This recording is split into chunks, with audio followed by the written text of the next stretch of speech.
لا بيعطوك كمان وصاحبه ده كان بيقول ان هو لسه داخل، وان هو دخل بسهوله جدا ومحدش طلب منه تاشيره، وان الضابط قال له خش تقعد زي ما انت عايز، زي ما هتسمعه كده بالظبط. تروح على العباسيه معلم، شايفه هي هذا الباب.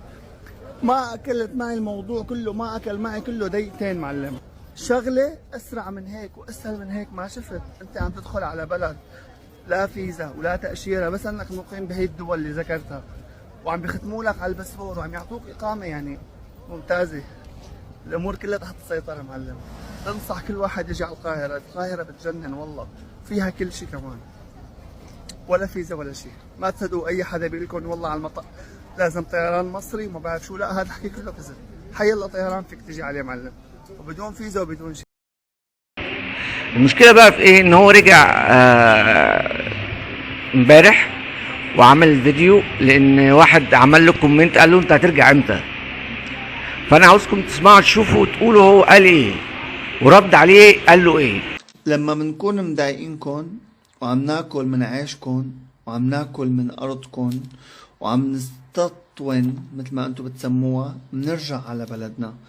بس انتو كشوية اشخاص ما بتتجاوزوا ال0.01% من هذا الشعب يلي هو ضد وجود السوريين بمصر. فانت شخص عديم الثقة بنفسك. ليش؟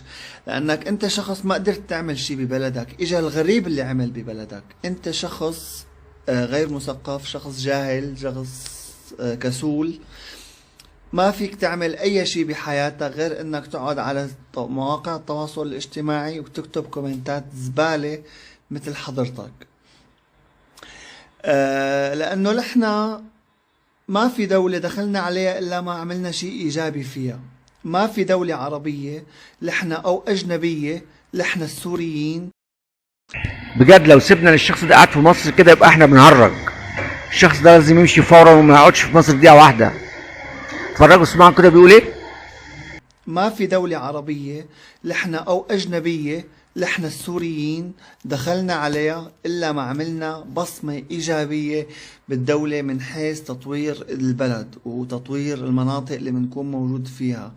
من نحنا بنعطي ثقافتنا بالدولة يلي بنقعد فيها بشكل كتير سريع وبشكل انت ما بتتخيل سرعة الضوء اللي احنا بنعمل فيه. نحنا لما دخلنا على مصر ما كان في ذوق للأسف بالألبسة، ما كان في ذوق بالأكل والشرب، ما كان في ذوق بالاكسسوار، ما كان في ذوق بالديكور، ما كان في ذوق بأي شيء.